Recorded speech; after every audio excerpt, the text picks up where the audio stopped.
আমার যতদূর মনে হয় সেটা ছিল 57-58 সাল। তখন আমরা বংশালে থাকি। আমাদের বাসার পরিবেশ ছিল বামপন্থী ধারায় প্রভাবিত। কিছু বই কেনা হতো, তার মধ্যে একটি বই ছিল জেলখানার চিঠি। এখনও মনে পড়ে, প্রচ্ছদ ছিল 2 রঙের, হালকা রঙের। ছবি ছিল খাঁচা থেকে বেরিয়ে পাখি চলে যাচ্ছে। কবিতাগুলি পড়েছিলাম সেই শৈশবে, কিশোরের বয়সে। প্রথম কবিতাটাই ছিল মার্কিন কবি মার্টিন কার্টারের।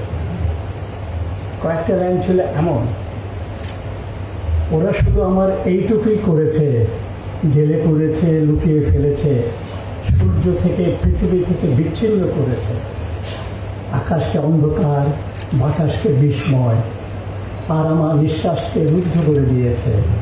এ আশায় যে আমি মরে যাব। কিন্তু হায়, আমি হাসি ওদের আয়োজনে, হাসি কারণ আমি জানি ওরা আমাকে মেরে ফেলতে পারে না পারে স্তব্ধ করে দিতে আমার চিন্তাকে, না পারে মুছে ফেলতে পারে আমার লেখনকে। আমি মানুষ, আমি আছি মানুষের মাঝে, মাঝখানে। এই বইতে আরও 2টো কবিতার কথা মনে পড়ে। আসলে বইটা হারিয়ে ফেলেছেন, হঠাৎ করে পেয়ে গেলাম। আরও 2টো কবিতা ছিল। হট ফার্স্ট লিখেছিলেন, শেষ সময় জেলে বন্দী ছিলেন তুর্কি কবি নাজিম হিকমতকে নিয়ে। আর পাবলো নেরুদা লিখেছিলেন জেলবন্দি হাওয়ার্ড ফার্স্টকে নিয়ে।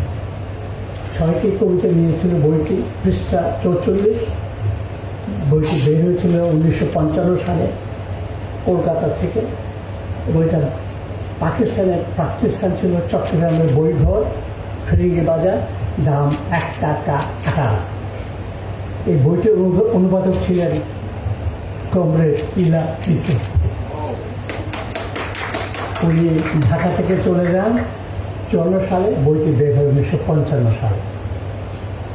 ইলা মিত্র এই বইটি সহ, হিরোশিমা মেয়ে বইটি সহ মোট 7টি বই অনুবাদ করে বের করেছিল।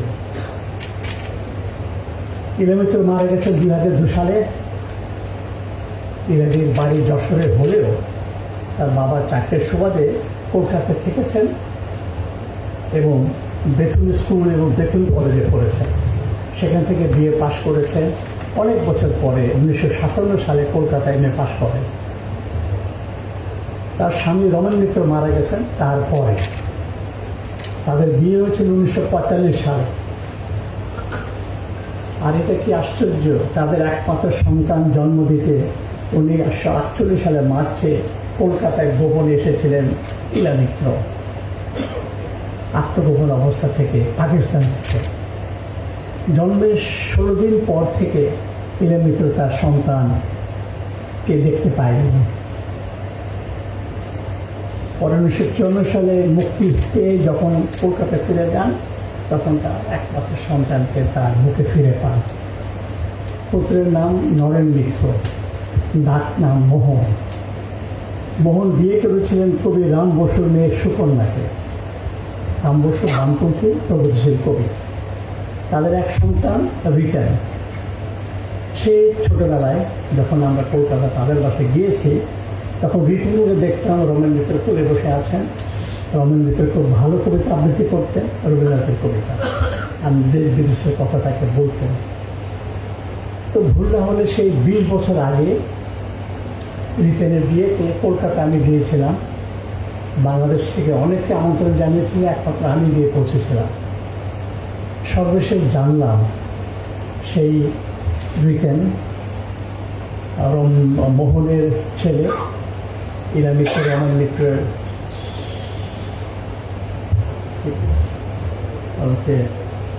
যে কী বলে নাতি, মার্কিন যুক্তরাষ্ট্রে দুর্ঘটনায় তার মৃত্যু হয়েছে। এটা জানার পর থেকে দুজনের সন্তান মোহনকে বারবার ফোন করি, ফোন ধরে না, শুনেছে অসুস্থ, সে কানেও শোনে না। তার স্ত্রী সুকন্যা অসুস্থ, তাদের পরিবারে তাহলে আর কেউ থাকলো না। এই জীবন কেমন? ইলা মিত্র কৈশোর বয়স থেকে ক্রীড়া মাঠে সক্রিয় ছিলেন। মূলত অ্যাথলেটিক্সে নৈপুণ্য দেখালেও সাঁতার সহ অন্যান্য খেলাতে এগিয়েছিলেন। কথা ছিল, সিদ্ধান্ত ছিল এটা দেশ পত্রিকা আমাদের পড়ার। 1940 সালে হেলসিঙ্কি অলিম্পিকে অংশ নিতে ভারতের পক্ষ থেকে তিনি নির্বাচিত হয়েছিলেন। দ্বিতীয় বিশ্বযুদ্ধ শুরু হয়ে যাওয়ায় তার সে যাওয়া হয়নি, সে অলিম্পিকই হয়নি। আর আমাদের সঙ্গে যে পরিচয় সূত্র, আসলে মালেকার সঙ্গে ইলামিতের পরিচয় হচ্ছে 1971 সালে কলকাতায় মুক্তিযুদ্ধের সময়। ইলামিতের সঙ্গে আমার পরিচয় 1972 সালে কলকাতায়। আর তার স্বামী রমন মিত্রের সঙ্গে আমার পরিচয় 71-এ আগরতলায় মুক্তিযুদ্ধের সময় আমাদের ক্যাম্পে। তারপরে কলকাতা এবং পরে মালিকের সঙ্গে দেখা হলে তাকে রমানদা বলতেন, এই শ্রীমতী, তুই তো হলি শ্রীরামতী, মানে শ্রীমতী, মালিকা মতি থেকে বিচ্ছিন্ন, তুই শ্রীরামতী। তারপরে সে 1925 সাল 15 দেখা সাক্ষাৎ হয়, পরিচয় গভীর হয়, হতে থাকে 80 দশক 90 দশক পর্যন্ত। কত আলোচনা, কত গল্প হয়েছে, অতীত দিয়ে কতজনের সঙ্গে পরিচয় করে দিয়েছেন। তবে আমি ইলামিত্রকে একটু ভয় পেতাম, সহজ হতে পারতাম না। সে তুলনায় রমন মিত্র প্রতি আমার আকর্ষণ বেশি ছিল। কথা বলতেন অনেক অতীতের রাজনীতি, আন্দোলন, দেশ বিদেশ অভিজ্ঞতা, নানা মানুষ, ব্যক্তি, শিল্পী, সাহিত্যিক, কবি, তাদেরকে নিয়ে। দুটি বই তিনি আমাকে উপহার দিয়েছিলেন। বলা যায় আমি চেয়ে নিয়েছিলাম ফরাসি দুই কবি এলুয়ার লুই আরগোর কবিতার বই। আর ইলামিত্রর ভাই ডাক্তার আমাকে উপহার দিয়েছিলেন আমার আগ্রহের কথা শুনে সোভিয়েত লেখক ইলিয়ানবুর্গের 4 খণ্ডের আত্মজীবনের দ্বিখণ্ড ম্যান, ইয়ার্স অ্যান্ড লাইফ। তিনি ডাক্তার ছিলেন। সেই সময় থেকে তাদের সিআইটি রোডের বাসাটা হয়েছিল আমাদের কলকাতা যাওয়ার একটা প্রধান আকর্ষণ। তখন আরেকটা আকর্ষণ ছিল, এদের বাসার খুব কাছে থাকতেন লেনিন স্কুলে একটি পরিত্যক্ত বাড়িতে রমেশ দাশগুপ্ত, আমার জীবনের বড় এক আশ্রয় এবং শিক্ষক। সে 1962 সাল থেকে পরিচয়, কত কিছু তার কাছ থেকে জেনেছে, শিখেছি। আমৃত্যু কলকাতায় এই দুই জায়গায় ছিল আমার বিশেষ আগ্রহের জায়গা। 1999 সালে রমেশদার মরদেহ নিয়ে ইলামিত শেষবারের মতো ঢাকায় এসেছিলেন। সেবারই শেষ দেখা ইলাদির সঙ্গে। স্বাধীনতার পর বাংলাদেশ ইলাদি এসেছিলেন 4-5 বার, কিন্তু রমেন মিত্র একবারও আসেননি। 1972 সালে প্রথম এসেছিলেন বাংলাদেশ মহিলা পরিষদ জাতীয় সম্মেলনে যোগ দিতে। দ্বিতীয়বার এসেছেন 1974 সালে শিক্ষকদের সম্মেলনে অংশ নিতে। এই দুবারই তিনি বিশেষভাবে দেখা করেছিলেন ডাক্তার এস.এম. শামসুদ্দিনের সঙ্গে, কারণ তিনি ইলামিত্রকে ঢাকা থেকে প্যারোলে মুক্তির পর কলকাতার বিমানে করে নিয়ে গিয়ে কলকাতার হাসপাতালে ভর্তি করে দিয়ে এসেছিলেন। আর দুবারই তিনি দেখা করেছিলেন যারা একসঙ্গে জেলে ছিলেন, তাদের মধ্যে ছিলেন বঙ্গবন্ধু শেখ মুজিবুর রহমান। বিয়ের আগে সেন নামে পরিচিত ছিলেন। তিনি রাজনীতিতে সক্রিয় ছিলেন, ছাত্র ফেডারেশন করেছেন, মহিলা আত্মরক্ষা সমিতির কাজ করেছিলেন। 1943 সালে তিনি কংগ্রেস পার্টির সদস্যপদ লাভ করেছিলেন। 1945 সালে বিয়ের পর চাঁপাইনবাবগঞ্জের রামচন্দ্রপুরের জমিদার পুত্র কমিউনিস্ট দেশকর্মী রমেন মিত্রের সঙ্গে তাদের গ্রামে চলে যায়। 1967 সালে কলকাতার পর নোয়াখালীতে দাঙ্গা শুরু হলে মহাত্মা গান্ধীর আহ্বানে 12-14 জন কমিউনিস্ট নারী কর্মীর সঙ্গে নোয়াখালীতে গিয়ে 9 মাস ধরে তিনি সেখানে ত্রাণ কার্য পরিচালনা করেছিলেন। সেখানে 9 মাস তারা ছিলেন মনোরমা বসু, মাসিমা, মীরা নায়ক, আশালতা সেন, আরও অনেক। রামচন্দ্রপুর ইলামিত্রের জীবন সহজ ছিল না। শুরুতে ঐতিহ্য হিসাবে বাড়ির ভেতরে প্রায় বন্দি অবস্থায় থাকতে হয়েছে। ধীরে ধীরে পরিবর্তন হয়েছে। তিনি বুঝতে শুরু করেছিলেন রমেন মিত্রের যোগ্য সহকর্মী হয়ে উঠতে হবে। ছোট স্কুল করে বাচ্চাদের পড়ানো শুরু করেন। তারপর ধীরে ধীরে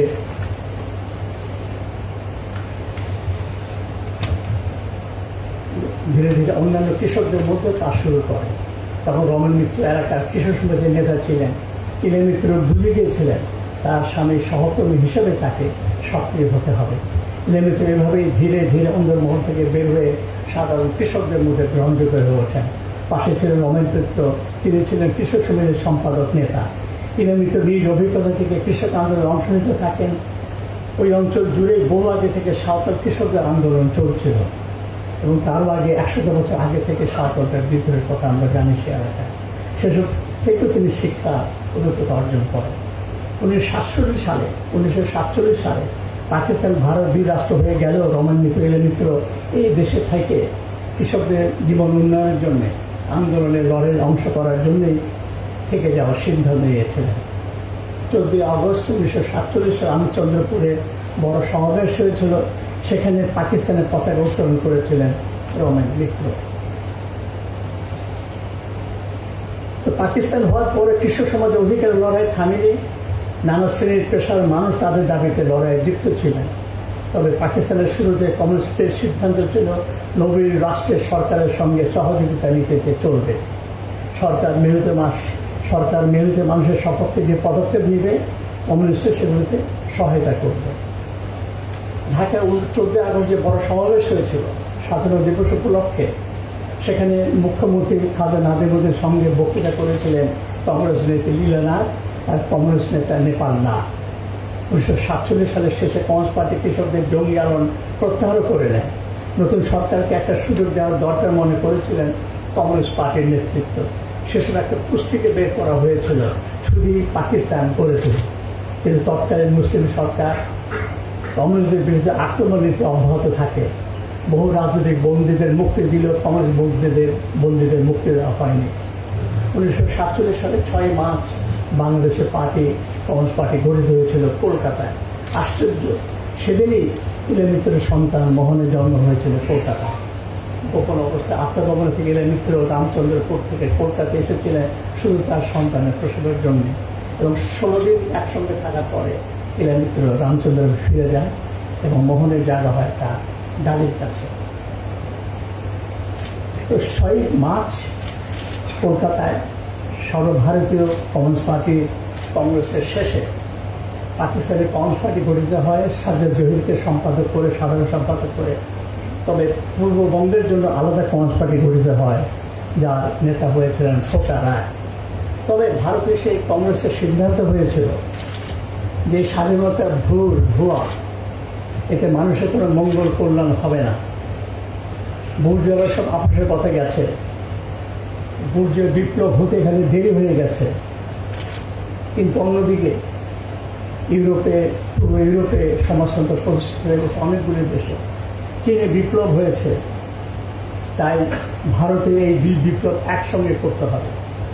আত্মসমালোচনার পার্টি বলেছিল, এতদিন কমিউনিস্ট পার্টি দক্ষিণপন্থী সংস্কারবাদী অনুসরণ করেছিল, এবার সারা দেশে জঙ্গি সংগ্রাম গড়ে তুলতে হবে এবং জঙ্গি সংগ্রাম গড়ে তুলে সশস্ত্র বিপ্লব করে এই পাকিস্তান, ভারত, বাংলাদেশে, পুরো পাকিস্তানে সমাজতন্ত্র প্রতিষ্ঠা করতে হবে। ওই সিদ্ধান্তের পর 1949 সালের শেষ দিকে ময়মনসিংহের গারো হাজং এলাকায় তন্ত্র বিরোধী আন্দোলন, সিলেটের নামকের বিরোধী আন্দোলন, রাজশাহীর নাচলে তেভাগা আন্দোলন জঙ্গি রূপ গ্রহণ করে। এই জঙ্গি আন্দোলন দমনে সরকার কঠোর ব্যবস্থা করে, এলাকাগুলি প্রায় ধ্বংস করে দেওয়া হয়। বহু সংখ্যক নেতা কর্মী শহীদ হন, অনেককে বহু সংখ্যককে গ্রেফতার করা হয়। বলা হয় কেউ বলেন যে এর মধ্যে দিয়ে প্রায় 50 থেকে 100 জন নেতা কর্মীর মৃত্যু হয়েছে। এত সব কিছুর পরও পার্টির নেতৃত্ব সশস্ত্র সংগ্রাম, গৃহযুদ্ধ ইত্যাদি নীতিতে সশস্ত্র প্রতিনিধি চালিয়ে যেতে থাকেন। স্লোগান ছিল লাখো ইনসান ছুটা হয়, ই আজাদি ছুটা হয়। ছাত্ররা, শ্রমিকরা কিছু চেষ্টা করেন, সারা দেশের রোল শ্রমিক টাকা হয়, সেটা ব্যর্থ হয়, এমন সারা পাওয়া যায়। শুধু বাইরে নয়, জেলের ভেতরেও অনশন ধর্মঘট চলতে থাকে। মোট বিভিন্ন জেলে 150 দিন অনশন ধর্মঘট হয়েছিল। তখন জেল বিপ্লব তত্ত্ব ছিল, জেলের ভিতরে প্রতিরোধ করতে হবে, এবং খাপড়বাদে এই নীতি কার্যকর করতে গিয়ে 7 জন শহীদ হন। আর সারা ভারতে 11টি ঘটনায় 84 জন বন্দীর মৃত্যু হয়েছিল। বাইরে থেকে জেল আক্রমণের নীতির ফলে সারা ভারতে প্রায় 4000 রাজনৈতিক নেতা কর্মীর মৃত্যু হয়েছিল। তখন পর্যন্ত দুই দেশের পার্টি প্রায় একই নিয়েই চলত। এসবের মধ্যে দিয়ে পূর্ববঙ্গের কমিউনিস্ট পার্টি কঠিন অবস্থার মধ্যে পড়ে যায়। পার্টি পর্যদস্ত হয়ে পড়ে, ভেঙে যায়, বিরোধ হয়, তত বিরত চলতে থাকে, সন্দেহ অবিশ্বাস বাড়তে থাকে। ভারতের পার্টি পূর্বাঞ্চলের পার্টি একটা কঠিন অবস্থার মধ্যে পড়ে যায়। সেসবে ভারতের কমিউনিস্ট পার্টির সদস্য সংখ্যা ছিল প্রায় 90,000, এটা নেমে 20,000 এসে যায়। বাংলাদেশের কমিউনিস্ট পার্টির সদস্য সংখ্যা ছিল 12,000, এটা 300 থেকে 400 এসে নেমে যায়। এরকম একটা পরিস্থিতিতে ভারত, পাকিস্তান, পূর্ববঙ্গের সর্বত্রে কমিউনিস্ট বামপন্থীর মধ্যে তর্ক বিতর্কের ঝগড়া বিবাদের মধ্য দিয়ে বারবার বৈঠক, বারবার নেতৃত্ব পরিণত হতে থাকে এবং শেষ পর্যন্ত ভারতের নেতৃবৃন্দ যৌথতার সঙ্গে আলোচনা করে একমত হয়ে একাধিক বিভক্তির পরে তারা মস্কোতে গিয়ে আলোচনা করে সিদ্ধান্ত পরিবর্তন করে নিয়ে আসেন যে সেই সংগ্রামগুলি, সে পথ, সশস্ত্র লড়াইয়ের পথ ভুল হয়েছিল। নতুন করে পথ সন্ধান তারা গঠন করে। একইভাবে আমাদের পূর্ববঙ্গ কমিউনিস্ট পার্টি 30 জন নেতা কলকাতায় গিয়ে গোপনে বৈঠক করে তারা নতুন কর্মসূচি নিয়ে আসে এবং তারা বলে যে তাদের ভুল হয়েছিল এই সশস্ত্র সংগ্রামের গৃহযুদ্ধে সশস্ত্র প্রতিরোধের নীতি নিয়ে। ধীরে ধীরে তখন সিদ্ধান্ত নেওয়া হয় আওয়ামী লীগের মধ্যে কাজ করতে হবে, ছাত্র সংগঠন গড়ে তুলতে হবে, ছাত্র গড়ে উঠল, গণতান্ত্রিক দল গড়ে উঠল, যুবলীগ গঠিত হলো, সাংস্কৃতিক আন্দোলন ইত্যাদির মধ্যে দিয়ে পার্টি এগোতে থাকে এবং ভাষা আন্দোলনের মধ্যে সক্রিয়ভাবে এই গণতন্ত্রের লড়াইকে বাংলাদেশের বামপন্থী প্রগতিশীল কমিউনিস্টরা এগিয়ে নিয়ে যেতে যথেষ্ট ভূমিকা পালন করে। আমরা জানি 1940 সালের নির্বাচনের কথা যুক্তফ্রন্ট গঠন হয় এবং তখন সেই কমিউনিস্ট পার্টি এই যুক্তফ্রন্টে গ্রহণ না করলে পেছন থেকে পাশে থেকে তারা যথেষ্ট গুরুত্বপূর্ণ ভূমিকা পালন করে। এইটাও আজকে বিস্ময়কর লাগে। সেই সময় 1954 সনে সে প্রাদেশিক নির্বাচনে সরাসরি কমিউনিস্ট নামে বা বামপন্থী নামে বা অন্য নামে 24 জন সদস্য নির্বাচিত হয়েছিলেন 1954 সালে প্রাদেশিক পরিষদে। আর সরকার ফজল করে কমিউনিস্ট পার্টির প্রার্থী হিসাবে পাকিস্তানের জাতীয় পরিষদের সদস্য নির্বাচিত হয়েছে। তো এই পটভূমিতে আমরা দেখি যে আমরা জানি পূর্ববঙ্গের কমিউনিস্ট পার্টির প্রভাবে 1949 সালের শেষ দিক থেকে 50 সালের শুরু থেকে বাংলাদেশে কৃষক আন্দোলনের যে জঙ্গি রূপ নিয়েছিল এবং তার পছনে ওই কমিউনিস্ট পার্টি সেই সিদ্ধান্তের প্রভাব ছিল এবং বলতে গেলে ময়মনসিংহের গারো অঞ্চল, নামতার অঞ্চল, সিলেটের বিশেষ করে নাচল অঞ্চলকে তখন আমরা বলতে পারি একটা যুদ্ধক্ষেত্রের মতো পরিস্থিতি হয়েছে। বিশেষ করে নাচলে সাঁওতালরা প্রধানত তীর, ধনুক, বল্লম নিয়ে স্বেচ্ছাসেবককে টহল দিতে থাকে, আন্দোলন জোরদার হতে থাকে। সব সন্তানের মানুষই ঐক্যবদ্ধ হয়, যদিও সাঁওতালরা ছিলেন মূল শক্তি এবং যোদ্ধারও পাল্টে পাল্টে মানমুখী হয়ে ওঠে। পুলিশের অত্যাচারও বাড়ে, সংগ্রামী কৃষকদের ক্ষোভ বাড়ে। 1950 সালের 5 জানুয়ারি একজন দারোগা, 3 জন কনস্টেবল নাটোরের কেন্দ্রগ্রামে টহলে যায়। পুলিশ কাউকে না পেয়ে মারধর শুরু করে ব্যথাটায় থাকে। তখন অত্যাচারিত কৃষকরা পুলিশদের ঘিরে ফেলে এবং তারা তাদের হাতে নিহত হয়। পরিস্থিতি খুব খারাপ হয়ে যায়। ইলা মিত্র, রমন মিত্র বা অন্যরা কিছু করতে পারেননি। রমন মিত্র পূর্ব নির্ধারিত কাজের জন্য সীমান্ত উপরে চলে যায়। ইলা মিত্র থেকে যান, তার সহযোগীরা থেকে যায়। পুলিশ আর সেনাবাহিনী এসে যায়, 12টি গ্রাম পুড়িয়ে দেয়। মানুষ আতঙ্কে এলাকা ছেড়ে চলে যায়। অনেকে সীমান্তের ওপারে চলে যাওয়ার চেষ্টা করে। কর্মীদের উপরে নেমে আসে চরম নির্যাতন। ইলা মিত্র এবং তার সঙ্গীরা সীমান্ত পার হতে চাইলেও ভুল পথে চলে যায়।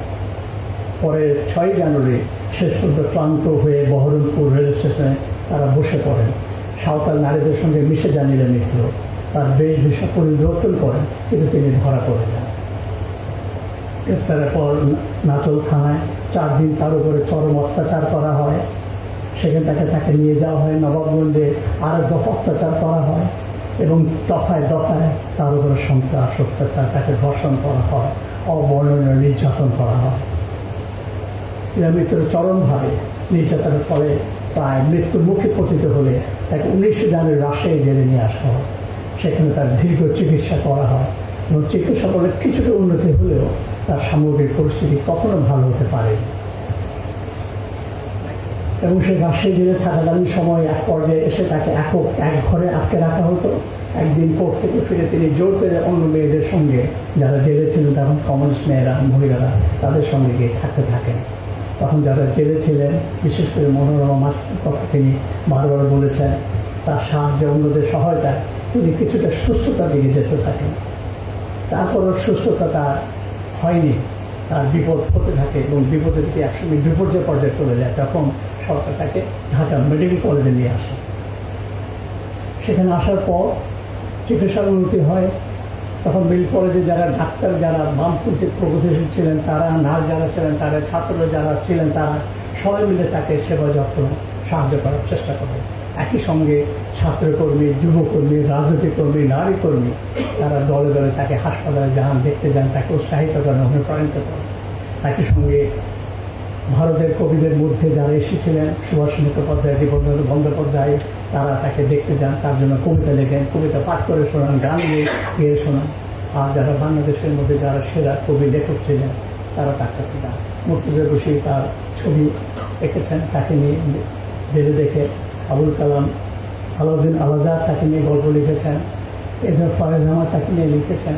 এইভাবে তাকে নিয়ে একটা বড় আলোড়ন উঠে যায়। তার মুক্তির দাবি জোরদার হতে থাকে এবং যুক্তফ্রন্ট নির্বাচনের পরে পরিষদের ভেতরেও তার মুক্তির দাবি ওঠে। বিশেষ করে বামপন্থের প্রগতিশীলরা এবং আওয়ামী লীগ সদস্যরা তার মুক্তির জন্য জোরালো দাবি করে। যেগুলো হাইকোর্টে হেভিয়াস কর্পাস করা হয়, মৌলানার ভাসানী তার মুক্তির দাবি করে। তখন শেরেবাংলা ফজলুল হক প্রদেশের গভর্নর সবার দাবির মুখে ইলামিত্র প্যারোলের মুক্তি পান। ইলামিত্রের ডাক্তার ASM শামসুদ্দিন তাকে সঙ্গে করে কলকাতায় ভর্তি করে দিয়ে আসেন। চিকিৎসার পর দীর্ঘ সময় পর তিনি সুস্থ হন। তিনি তো তখনও বাংলাদেশের নাগরিক, পূর্ব পাকিস্তানের নাগরিক। ভারতের নাগরিকত্ব পাওয়ার জন্য তিনি চেষ্টা করেন। সে সময় তার লোকসভা এবং পশ্চিমবাংলার বিধানসভা তার নাগরিকত্ব দেওয়ার ব্যাপারে দাবি তোলেন বা দাবি ওঠে। বিশেষ প্রার্থী সদস্যরা, হীরেন্দ্র মুখোপাধ্যায়, অরুণ আসফ আলীর মতো ব্যক্তিরা জওহরলাল নেহরুর সাথে এই বিষয়ে কথা বলে আলোচনা করেন যেন তাকে এই নাগরিকত্ব দেওয়া হয়। শেষ পর্যন্ত এই আইনে যে তার স্বামী রমেন মিত্র একজন ভারতীয় নাগরিক, তার স্ত্রী হিসাবে তিনিও এই নাগরিকত্ব লাভের সুযোগ পাওয়া উচিত। এইভাবে তিনি নাগরিকত্ব লাভ করেন এবং তিনি ভারতের নাগরিকত্ব গ্রহণ করেন। তারপরে আমরা যদি তার কর্মকাণ্ড দেখি, তিনি কলকাতায় গিয়ে 1957 সালে কলকাতা থেকে MA পাশ করেন। তারপর সিটি কলেজে অধ্যাপনা করেন। তিনি রাজনীতিতে সক্রিয় ছিলেন। 1961 সাল থেকে 1978 সাল পর্যন্ত 4 বার বিধানসভার সদস্য ছিলেন এবং অন্ততপক্ষে 1 টার্ম বা 2 টার্ম তিনি বিধানসভার ডিপুটি লিডার ছিলেন বিরোধী দলের। তিনি একাধারে ভারতের মহিলা ফেডারেশনের জাতীয় পরিষদের সদস্য এবং তিনি পশ্চিমবঙ্গের সভাপতি ছিলেন। তিনি আজীবন শিক্ষক আন্দোলনের সঙ্গে যুক্ত ছিলেন। 1950 থেকে 1994 পর্যন্ত বাংলাদেশের এই পূর্ববঙ্গের কারাগারে থাকলেও 62, 70, 71, 72 সালে তিনি কলকাতায় থাকে। এই এত বছর বারবার তাকে কারাগারে যেতে হয়েছে। এই সব তিনি করেছেন। অসুস্থ শরীর নিয়ে রাজনীতি করেছেন, সামাজিক কাজ করেছেন, শিক্ষকতা আন্দোলন করেছেন। বলা যায় এক প্রবল বিশ্বাস থেকে একটা বিপ্লবী চেতনা নিয়ে তিনি তার আজীবন তার এই সংগ্রামের পর থেকে তিনি কখনো সরে যাননি। অনেক দুঃখ, বেদনা, কষ্ট, অনেক সফলতা ইত্যাদির মধ্যে হয়তো কিছু আমাদের রাজনৈতিক ভুল হয়ে থাকতে পারে কমাস পার্টির নেতৃত্বের কারণে। সব কিছু পরও আমরা উচ্চকণ্ঠে বলতে পারি সেই 50 দশকে ইলামিত্রের উপর নির্যাতনের কাহিনী এবং তার বেঁচে থাকার সাহসী সংগ্রাম, পরবর্তীকালে অদম্য সাহস, মানবাধিকারের সংগ্রামের প্রতীক হয়ে ওঠেন ইলামিত্র। জেল থেকে মুক্তি হয়ে তিনি ভারতের নারী শিক্ষক রাজনীতি আন্দোলনে সক্রিয়ভাবে যুক্ত হন। ইলামিত্র এখানে একটা শক্তিশালী প্রতিরোধ, নারীর মর্যাদা, মানুষের সাহসী নেতৃত্বের প্রতীক হিসাবে তিনি স্মরণীয় হয়ে থাকতেন বাংলাদেশে, ভারতে এবং নানা দেশে নানাভাবে। ইলামিত্রের প্রতি আমাদের শ্রদ্ধা, কৃতজ্ঞতা সবসময় থাকবে। সবাইকে ধন্যবাদ।